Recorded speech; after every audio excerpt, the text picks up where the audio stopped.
And we're live. It is Monday, the 9th day of the only month named for Julius Caesar. Sorry, June, not July. Sorry, it is the 9th day of June, which is not named for June. It's one of the 11 months not named for Julius Caesar. It is 8 o'clock a.m.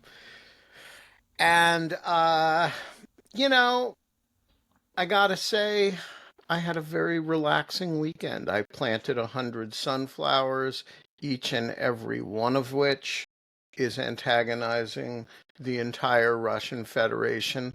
And God smiled upon my escapades by having it rain a good bit of the weekend. Lot It rained yesterday. a lot. Then I went to the cabin in the woods and I did some flooring, I did some wall tiling, and I listened to podcasts.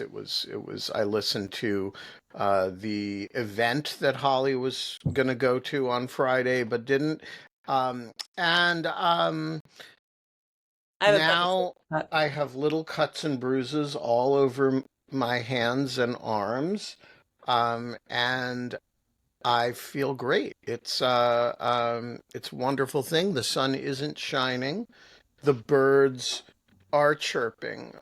They always chirp, so it's kind of like a truism that the birds are chirping. But it's going to be a great goddamn day, and but probably not for the cactus because the cactus is slowly running out of gas. he did sit around all weekend, so he might have recovered his power. Let's find out. You're watching Dog Short TV.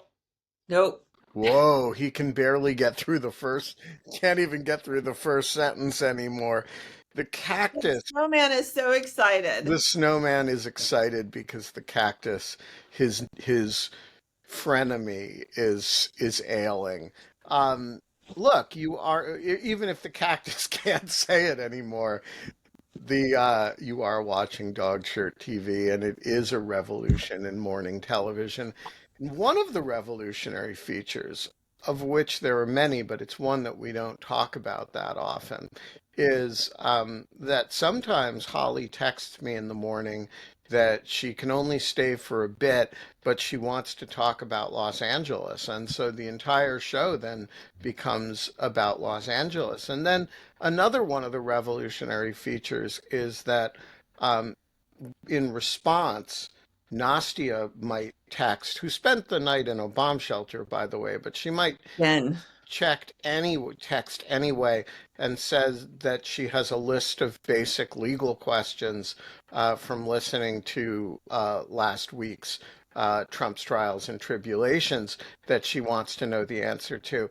And so all of a sudden, we go from not having a show to having a show in which the first half we're going to talk about LA. And the second half, we're going to answer whatever questions Nastia may have, bleary eyed though she may be. All of which is a 3 minute long way of saying, which is not especially long winded, that you were not allowed to have fun anymore, but we are allowed to have a fairly planned show with nobody having really done a lot of work planning it. But before we get to any of that, Holly has a big announcement about her latest video. well, I don't know if it's a big announcement, but it was actually Ben's idea, and I did credit you in the video, to do like a how-to video so that people can make their own flags. And this one, by the way, I've narrowed down my 6 senators that these are going to go to, and and they're not just they've vocally been critical of the bill on the grounds of Medicaid or other like more legitimate reasons, like more moral reasons than Rand Paul and what's his face, Ron Johnson, who I don't. Anyway, I'd rather just stay away from them. So I did a video on how to make these flags. You can And still obviously buy the flag, and I can put it whatever writing on it you want or no writing, But if you want to make flags to take down to your representatives' offices, your congressional representative should have an office not far from you. You can do that too. You might want to change the messaging, you know. I tried to make the front message. I'm going to write something on the back more specific to the big beautiful bill, but I decided the front wording should be more generic so that it's kind of all purpose for. And is this campaign for purposes of uh, any messaging that people want to send to members of Congress, or is it Sure. specifically about opposing the big beautiful bill? Well, my purpose, specifically, what I'm going to do, I'm going to write something on the back about the big beautiful bill. But I mean, the wording I use could apply to many things, or you may have a pet project that you want to do, and so I just think if you take this down to it makes you've actually put in work, and it makes a statement that a constituent has like made art. I don't know. Maybe it's useless and pointless, but as No, we I don't know, think it's useless and pointless. I think shows of energy and caring are important. and and creativity, and also, so the cool thing also, it's very calming to do art. I find even if you don't think you're good at it, just try it. You know, it's very energizing, and also we're doing another party on Friday here at my house. It's a community building thing. You know, art, democratic societies have art. Like that's part of democracy and freedom is art and creativity. And so it's an expression of sort, but it's also just in keeping with my strategy of just throwing spaghetti at the wall and never knowing what sticks. So that's that. It's a detailed video. Anyone can do it, and go check it out. Well, if you want to throw spaghetti at this particular wall, Holly's video is right there and on your screen, and you can do that. And um, I think this is a great idea. I may even do one myself. Well, you should come to the party on Friday. Are you around? I will You're not be here Friday. I will be in New York, which brings me to an announcement that I'm going to make every week, every day this week. There's no show next week. I am taking a vacation. I am going to uh, the deep, dark hole in the ground and crawling into it, and I'm going to be doing no social media. I'm going to be doing no work except surfacing for one Brookings meeting, and I'm going to be living in a cave. And so there Like will not literally? yeah, there will not be a show on Monday. There will not be a show on Tuesday. There will not be a show on Wednesday, Thursday, or Friday. That's 5 days that there will not be a show. Now, I know people are going to show up for the show and wonder where the show is, but I can't help that if that's your I'll inclination to figure do it that. out. They'll figure it out. And that means uh, I should check the schedule to see if Alicia has scheduled any guests who I'm going to stand up by making this announcement. But yeah, there are no shows next week. The shows will return, of course, but they are on vacation. Um, Holly, Good. you went to some protests on Friday. I did. It was a long day.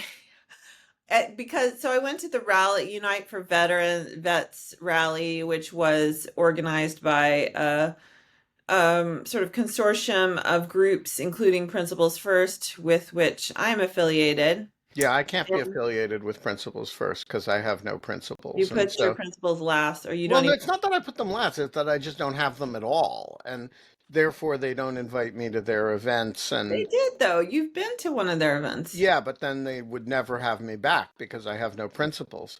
And, Well, um, and I'm certainly not in charge of anything there. no, I'm no, no, I know. I just want to explain why I wasn't there. They tweeted out Dog Shirt Daily one day because I was wearing their shirt. Well, as well they should. No, I Um, love Principles yeah. First, and I'm very sorry not to be able to participate in any of their events. But it's the thing about unprincipled people is that when you're putting principles first, we're going to run uh, into the back of the room.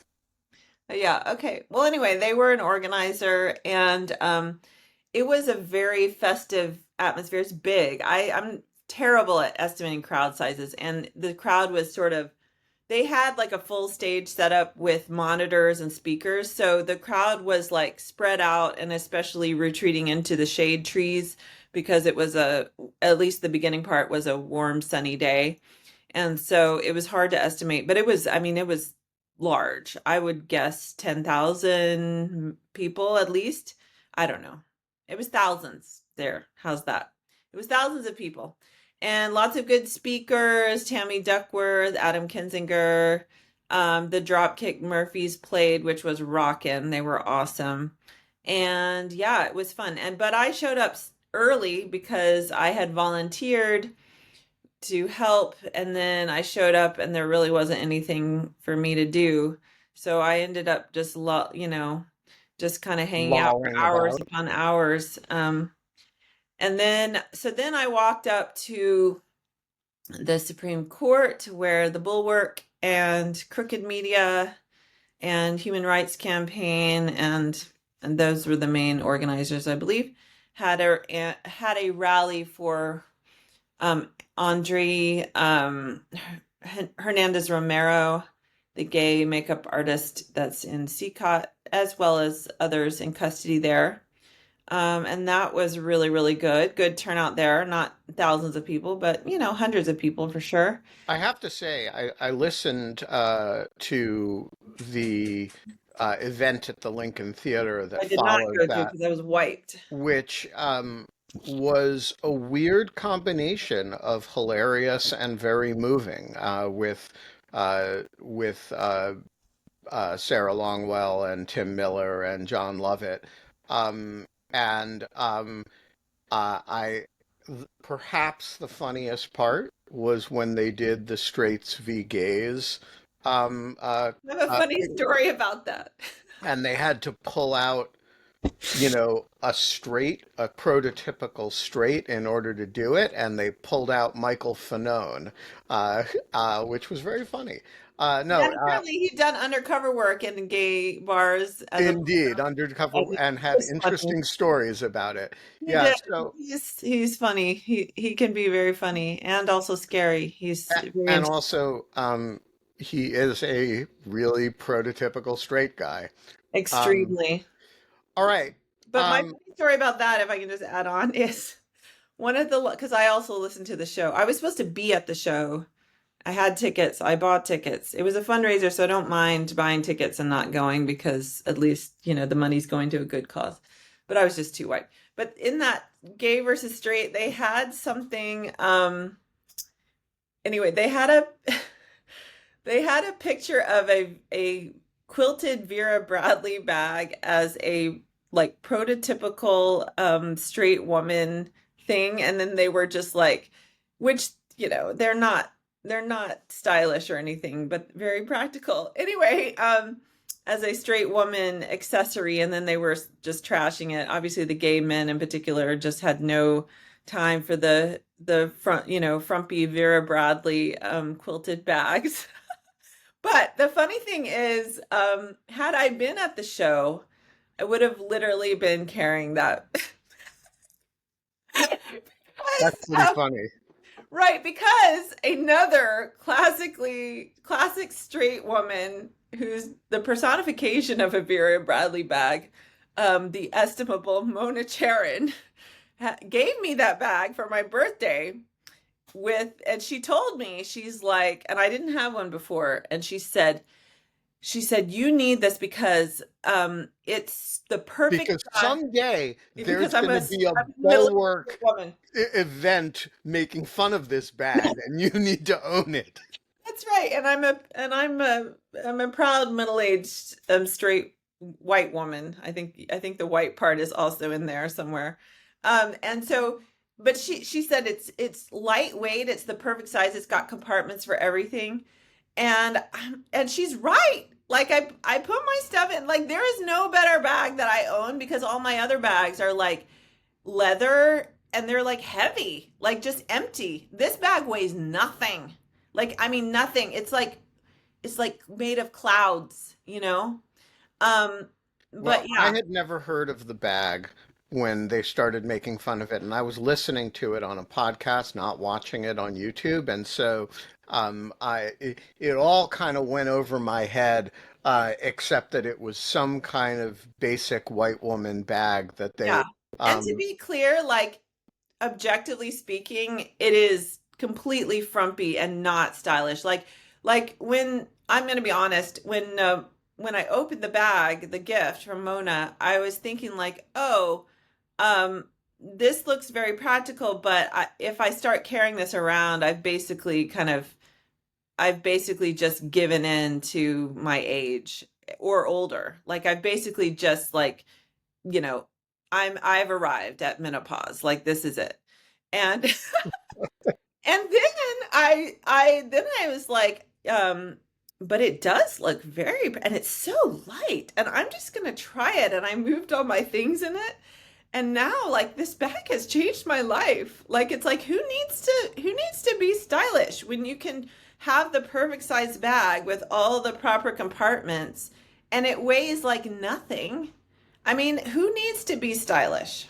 I am still waiting for the perfect bag. I Maybe you need a Vera Bra. I would love to see you carrying a Vera No, so but it's the wrong kind of bag for me, because I have very specialized bag needs.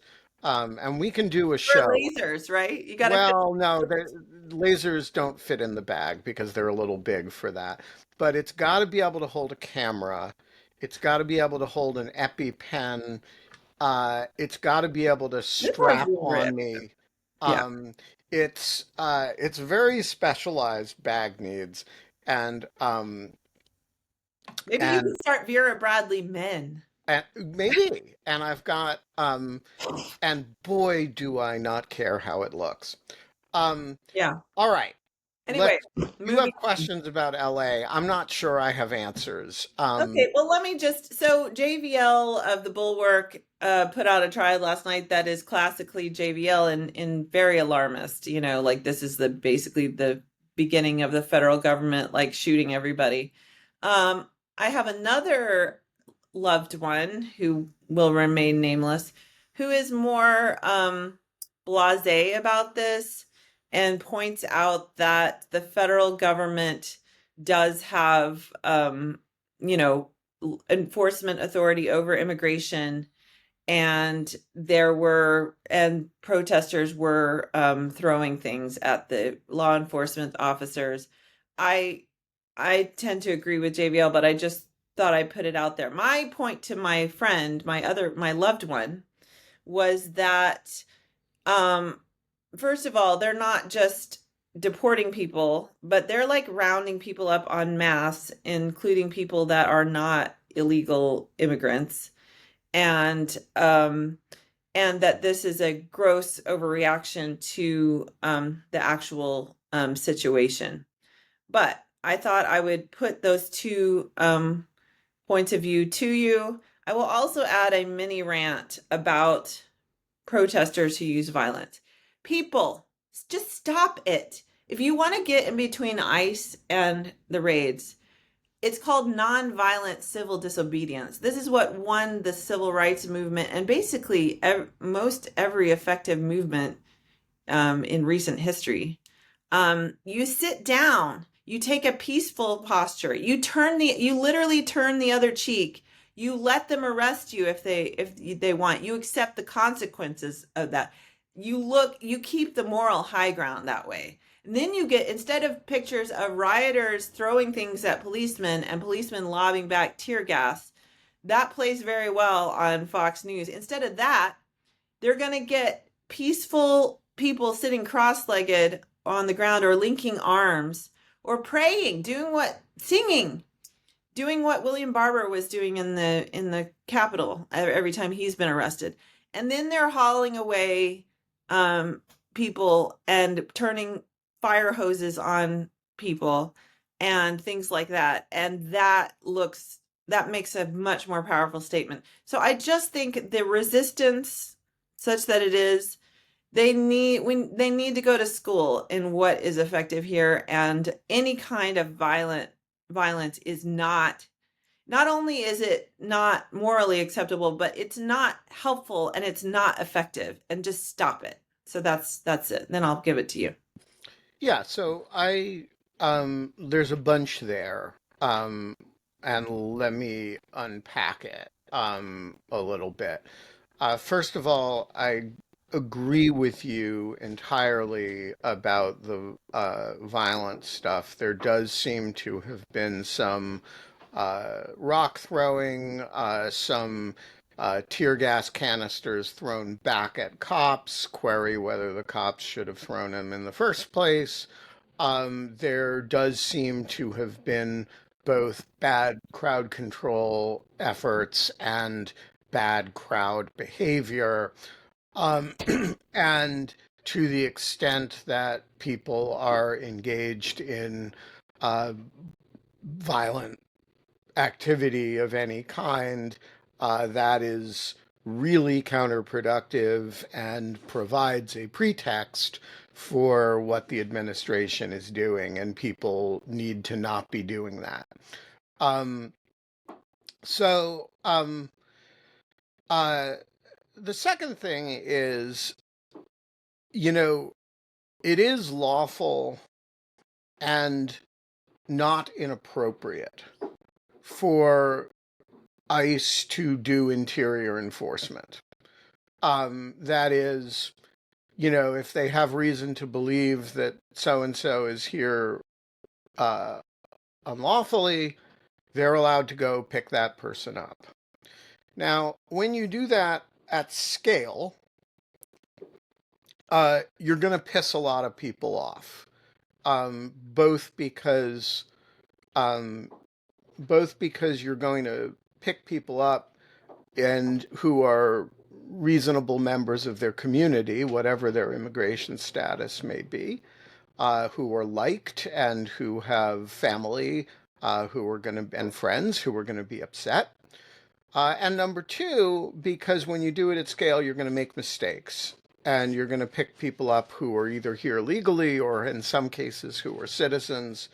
Um, and when you do things like picking people up, having people's, using people's ICE appointments or their check-ins to detain them, which is kind of a dirty trick, frankly.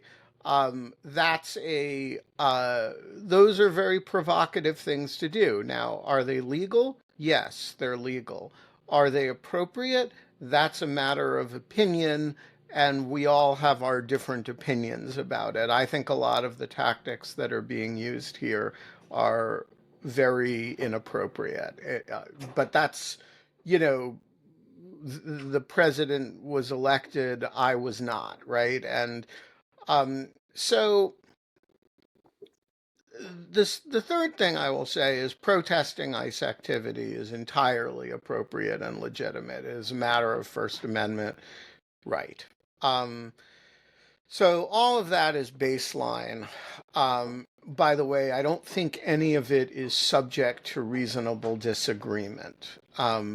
It's like people can quibble around the edges, but I've tried to stay purely within the realm of the factual.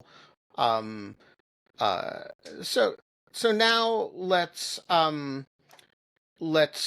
depart a little bit into something. Oh, one other purely factual matter, which is the president does have the authority to take command of the state National Guard over the objection of the governor in the presence of rebellion. Now, uh, I think that it is very hard to look at this situation and see a rebellion. And the order that was issued over the weekend doesn't actually say there's a rebellion. It say it may constitute rebellion. Well, may is not a reasonable predicate in my judgment for the. Maybe can you contrast with, so of course, the famous cases of not only the federal government deploying the National Guard, but even the 81st Airborne Division, Eisenhower, against to forcibly desegregate schools. Can you contrast it with that? Maybe that would Yeah, be. so in those situations you had um not just federal authority being defied um in a localized law enforcement fashion, but you had a frank state policy of defying the Supreme Court, right? And I think, and you had massive violence directed both at individuals, including kids, um, and um, and the entire purpose was to subvert a a foundational post Civil War amendment, right? And so I think you know, now, does this constitute something that the courts are going to intervene on the basis of? No, because the definition of what constitutes a rebellion in practical terms is going to be left to a certain degree of presidential discretion, and it does involve the defying of federal authority. And in that context, the president is going to get a lot of deference. Does it constitute? So let's now go to the debate between your loved one and the estimable Jonathan Last. Is it a um, uh, is it a normal conduct of immigration authority? No. It's a unusual invocation of a controversial statutory presidential power um, over the objection of state officials who claim the situation was under control. Whether they're right or wrong is, um, in a very provocative fashion that I think is not a normal invocation of federal power. On the other hand, is it the beginning of, the military in the streets authoritarianism? Probably not. It's, um, and why do I say that? And this is, purely an analytic point now. This isn't, first of all, it's very localized, you know, and secondly, it is in response to a set of violent activities that are not taking place everywhere. There are a few things you should look. You should. Oh, and it is in support of lawful activity by the federal government, even if that activity is distasteful in my judgment, and a lot of it shouldn't be happening. And so I don't. I don't think it's the beginning of the apocalypse or anything. By the way, it's not, you know, federal National Guard troops were deployed in Los Angeles at the time of the LA riots under the first President Bush, following the, uh, God, Rodney King episode. That was So, widespread violence, though. yeah, the violence was more widespread. On the other hand, the federal interest was lesser, right? It was a state court thing involving local cops and a local jury, right? Here you do have a genuine federal interest, although one that honestly I don't, you know, the lawful formal federal interest in being able to go into communities and pick up people who are here illegally to deport them by ICE is a real one. It's not one that I have a lot of sympathy with.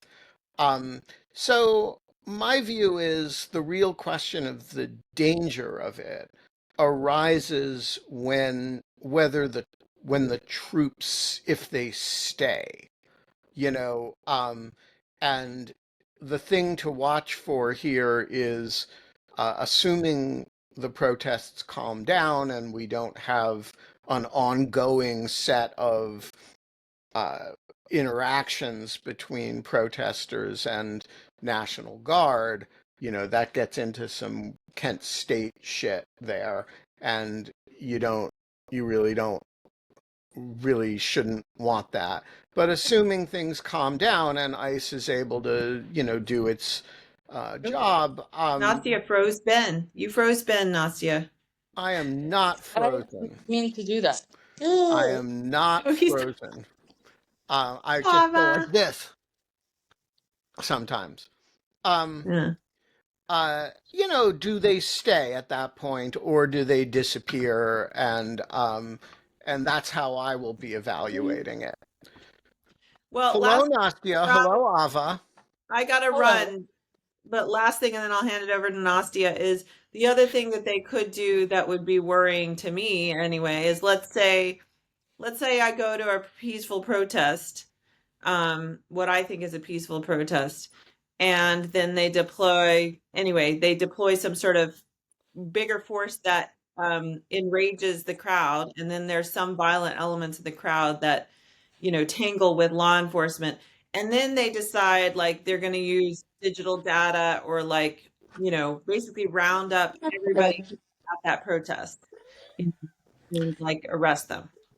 Yes, you can spill out all kinds of very reasonable nightmare scenarios, and it is worth thinking about those. But and I haven't read JVL's newsletter yet. To the extent, Alarming. what's that? It's alarming, but it's JVL. Yeah, I mean, look, to the extent that he's describing plausible scenarios, he's not wrong. To the extent that he's describing them in a way that makes them seem ineluctably, we're sliding down the slippery slope into them, that may be a little bit overstated. Yeah. I mean, but it is provocative to have, in fact, it's maybe in this situation, I'm not sure. To me, it's unclear what the actual level of violence towards law enforcement was before the additional people showed up, which was inflammatory. Like having like a bunch more like troops come in is inflammatory itself, and then it becomes difficult to determine, who the causation of resulting violence. Absolutely, and that is why it is good to de-escalate things rather than Right. to escalate It's things, which always is good to why de-escalate, this is a except in super, Ukraine. except if you're Nastia. Um, In yeah, Ukraine, we escalate because they're not going to use the nukes and call their bluff and just, escalate, You escalate. tell him. You tell him, Holly. wait, we All can't right. hear you. Yeah, with that, I'm gonna say goodbye and hi bye to Nastia and Ava. Very good to see you. Stay safe, I and would say bye. I'll see you guys later. All right, take care. Can we hear you? Hi, me? I cannot hear you at all.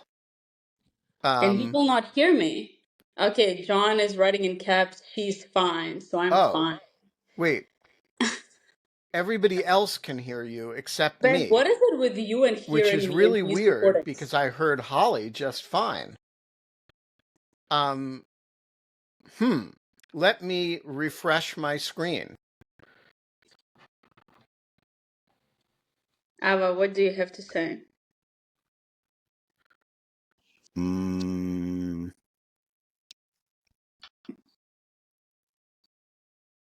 Can you hear I me now? don't know what to do in this situation. Um, I can leave and and come back. Oh, I you have scared me. I no don't want to talk. idea why I can't hear you. I heard Holly just fine. So I'm going to leave and come back. and we're going to see what happens. Okay, but isn't the recording gonna shut down if he leaves? Does anyone know that? No? Okay, so it's just us and you guys. How's everyone doing? Last night was pretty bad. There was a really bad attack. Um, Now I Ben, hear you. okay, great. We were enjoying a moment of privacy, just me and the internet. And then Yeah. you, Well, so finish your thought. What you're I, very tired today. I even put it in your Chiron. it was, yeah, no, today is not a good day. I mean, it's bearable now, but there was another really bad attack, so we went to the shelter, but I barely got any sleep because Ava kept waking up and, turning and twisting, and the, you know, the place where we sleep in the shelter isn't exactly super comfortable, so I woke up with a terrible, like, shoulder and neck pain, and it was insane. It was really bad. Ava just got down, picked up her little what is it called?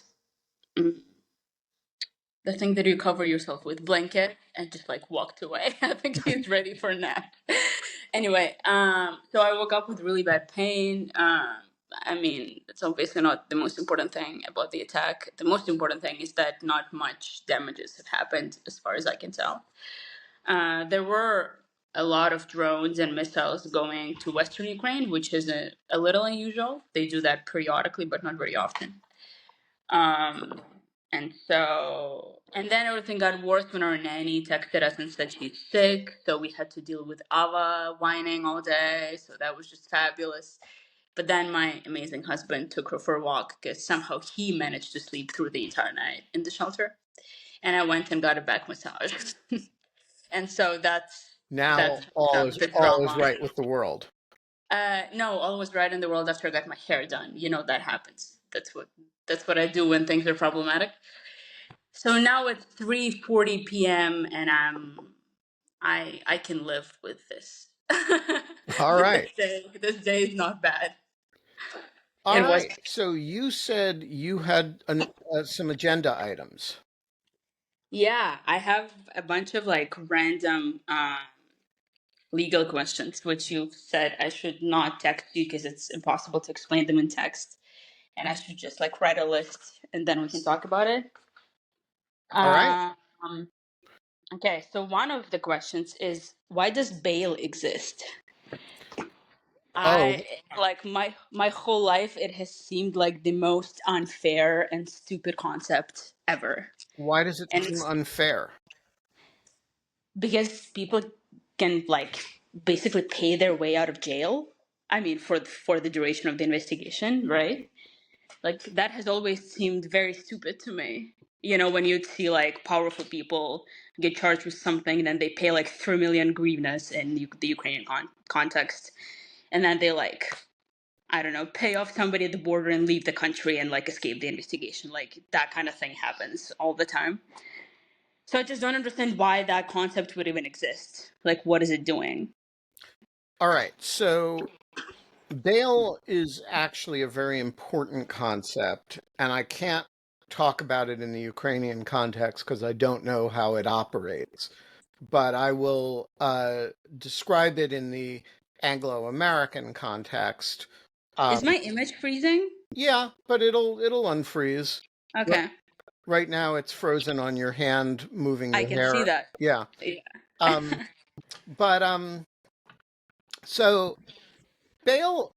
The problem that gives rise to bail is that without, you get charged with something, and then they arrest you, and then you can be held for a very long time until the trial is over, without, any, while you haven't been convicted of anything. So, in a world in which we have a presumption of innocence and the burden is on the prosecution, um, they don't have a legitimate interest in locking you up for punishment purposes yet. because you haven't been convicted of anything. The only reason they have a legitimate interest in holding you is to make sure you show up at trial. And in the event that you're a super dangerous person, to make sure that you, don't maim, kill, eat, rape, pillage, anything else while the trial is pending. And Okay, so, let me leave and come back because this image thing isn't fixing itself. all right, Give me like 5 seconds. yep. So we have. Um, I will pause since the purpose of this was to answer Nastia's question. I will pause until she comes back because there she is. And Okay. so the first idea with bail is that um, it should it's a means of minimizing the impact of a criminal charge on the life of somebody who hasn't yet been convicted. And it's a reflection of the presumption of innocence. The second thing is without bail, life can get pretty oppressive because the government could say charge you with something, lock you up, then if you get acquitted, charge you with something else and lock you up. And then if you get acquitted, charge you with something else and lock you up. And they could effectively, without convicting you of anything, keep you in jail for very long periods of time. And so bail is an essential civil liberties uh, component. Now, people argue, at least in the American context, about whether cash bail is a reasonable thing, given that it does, as you say, tend to favor the rich.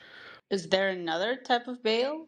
Well, so it's not, you don't usually call it bail, but pretrial release with, say, an ankle monitoring bracelet so you can't Okay. flee, or you have to check in every day with a, but some form of release that's not based on, cash surety. When cash bail operates reasonably, and in some cases it doesn't, um, the idea is it should be scaled to what is a big enough number that you would not want to flee and give it up for you, right? So Okay. Make- if you're Jeffrey So it's not Epstein, always millions of whatever currency. Like for regular people, it's not like that. well, the idea is it's usually big enough that it's more than that person can reasonably afford, usually. And so they have to take, somebody has to put up a bond for them. And that means that, if you have a bail bondsman whom you're paying to put up $1 million for you, that bail bondsman is going to, really be interested in making sure that you show up. And so they will often hire private investigators or people to uh, go get you if you run. So it's by no means a perfect system. There are a lot of equities with it, but the other thing it does is it actually saves the government a lot of money because detaining people is expensive, and having them put up money in exchange for your not having to detain them is actually a good thing. So, like, when it functions well, it is a good thing from a civil liberties point of view. It is a good thing from a um, from government not detaining people, not having the authority to lock people up without convictions point of view, and it is a good thing from a reasonable governance point of view. When it doesn't function well, it can be very inequitable, and it can allow particularly rich people to escape. And we have some famous examples of exactly what you're describing in modern American history of very rich people. Mark Rich, named, believe it or not, Mark Rich, was, violated a bunch of sanctions against Iran, um, uh, was a, um, jumped bail when he was charged with it, moved to Switzerland, and then his wife became a huge ex-wife actually became a huge Democratic donor, um, and eventually persuaded Bill Clinton to pardon him. This is a famous pardon That scandal. sounds so It corrupt. was very corrupt. The whole thing. Yes. And so, like there are lots of ways bail can go bad, the most common of which is, young black men who can't find a bail bondsman who will bond them at a reasonable price. And so there's lots of things wrong with the system.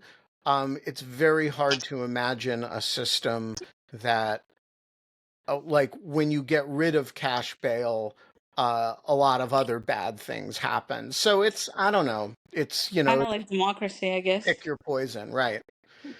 Okay. That makes sense. I was just viewing it strictly from like reading about it in the Ukrainian criminal context, and since our justice system is like non-existent, it's actually depressing once you read about it and get into it. It's really bad. But what you said makes sense. Okay, what's presumption of regularity? Okay. This is me periodically reading the articles on the website for which I work and having questions about it. Okay. So presumption of regularity is a more complicated context, and I don't think I'm not sure that it is a concept that exists outside of American law. Um, Okay. it's a um, so it grows out of the separation of powers. So I heard, Um, just for the context, maybe it's going to be easier for you to explain it. I heard about it because I was listening to the live that you did right. and it was about the prosecutor and the Kilmar case. Yeah. So the the concept grows out of the idea that, you know, and again, this is a very separation of powers in the United States is, a different thing from in just about every other advanced democracy. But the courts and federal officials are part of different branches of government. And so if you're, let's say, a federal government official, a federal official of one kind or another, could be a prosecutor, could be an FBI agent, could be a postal worker. And somebody is challenging the way you did your job in court. There is the question is, what assumption should the court make about the way you did your job? And one possibility is to make no assumption. Okay, who froze? Um, We're back. Okay. okay. So You froze. one possibility is to make no assumption at all, right? And to say Nastia is alleged to have done X wrong. Her job is to do the following. We'll see who proves what. One possibility is to say Nastia, federal Nastia officials are a bad lot, and we're going to presume that they are very dangerous um, and assume that if somebody's making an allegation, there's probably some truth to it. We'll let her defend herself, of course, but we're starting from the assumption that she's bad news. The third possibility, which is the one the courts traditionally adopt, is to say, okay, she's a federal official in a different branch of government. She took an oath to preserve and protect the Constitution. Our working presumption, without knowing that she did something wrong, is to assume that she's doing her job. And so the presumption of regularity is simply the assumption that somebody who has sworn to do a job is doing it in the absence of some reason to suspect otherwise. And this is important. I'd love to listen to a Radiolab episode about the history of where this came from. Yeah, it's an interesting question. I don't know where it comes from. It's quite It old. it Um, sounds so like romantic, like but you know what I mean, like in a political like way, right? Something that like yeah, I'm trying I to don't know, think of what the first like iteration that to I have the government work smoothly, we have to trust the government and assume the best of it. Like it's kind of very like historically American, maybe not so much anymore. well, a lot Hence of why you guys are bringing it up. yeah, a lot of things don't work if the presumption of regularity isn't there. So, for example, um, let's say you drop a letter in the mailbox and it doesn't show up. Well, something went wrong, right? But if you were to sue your postman who drops, who picked it up, and say, my letter didn't get delivered, it's your fault. Without the presumption of regularity, how does the postman say, wait a minute, you don't know it was me? Um, you have to assume I did my job, right?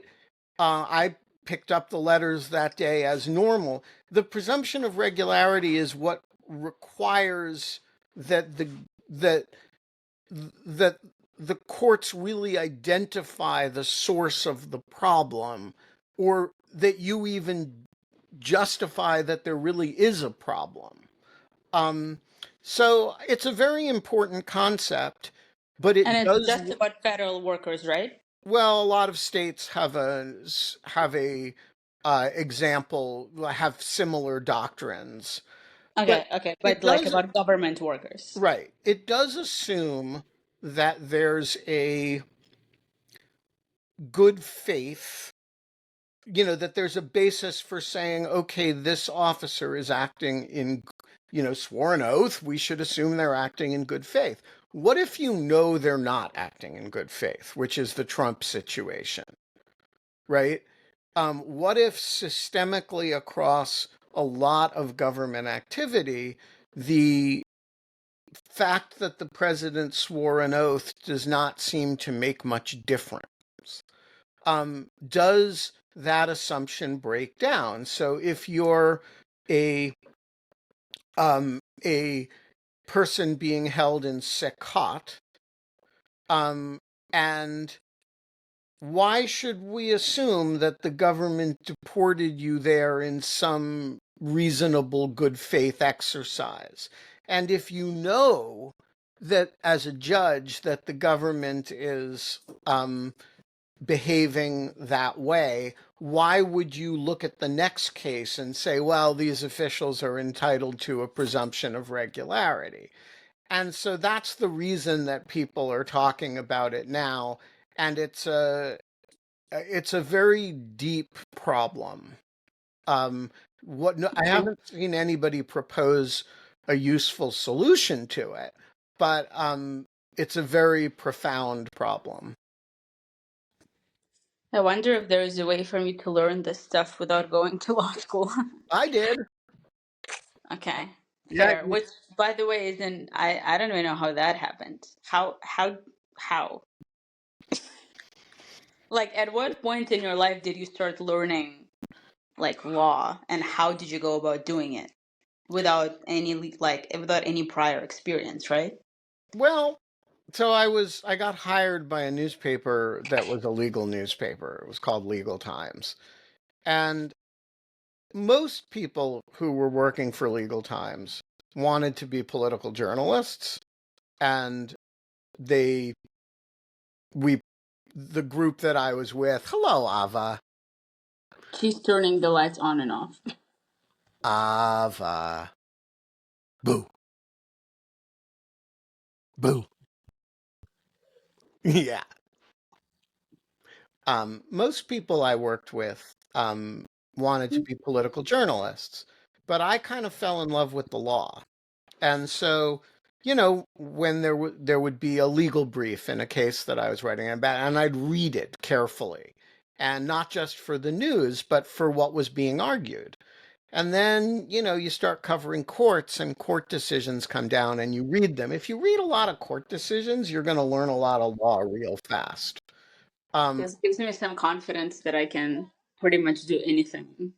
yeah, I mean, Because like this shit isn't apparently you rocket just have to science. read books or other written Yeah, material. this was just like primary source material. Um, and I was bombarded with it. And then I went to the Washington Post to write editorials. And look at you standing up. Oh, she's And not just standing; she's climbing on the bottles. yes, We don't do any standing anymore, Ben. We only do disaster. disaster. That's our mode of operation always. um, so, I went to the Washington Post and I had to write an editorial about, just about every Supreme Court opinion that we dealt with for 10 years. And so if you read Yeah, but that's crazy. Why would they hire, like, no offense, a random guy to comment on the Supreme Court? well, I have How my did you own know what to say? I have my own theory about that, which was that Meg Greenfield, who was dying of cancer at the time, wanted to do something that would show that she was still in charge of the page and still and could still throw a curveball to the world. She once told me, "I want to give you a column so you can annoy your elders." And sometimes like a ball of good luck just falls on your head, and that's what happened. Um, and if you read 10 years of Supreme Court opinions, you're going to learn a lot of law. And Yeah. across a diverse area of law. Now, there's a lot you will not learn. You won't learn, all kinds of basic legal practice and stuff. But that's what covering civil litigation in lower courts is for. And so the answer is if instead of whenever one of the conversations oh, and the other thing I did was I did exactly what you're doing now, which is if somebody wrote stuff in a brief that I didn't understand, I just called them. Um, and I was like, "Hey, could you explain this point in your brief?" And then the People other must thing, have been so annoyed, the uh, majority of them. no, they love it because everybody loves attention. And Oh, so right, that's some true. if some young Especially if reporter it's like wants to academics who wants nobody cares about. exactly. If they write something and some young reporter wants to ask them about, oh, page 8, second paragraph, you Yeah. argued that this, where does this come from? That's like, oh, somebody read my brief.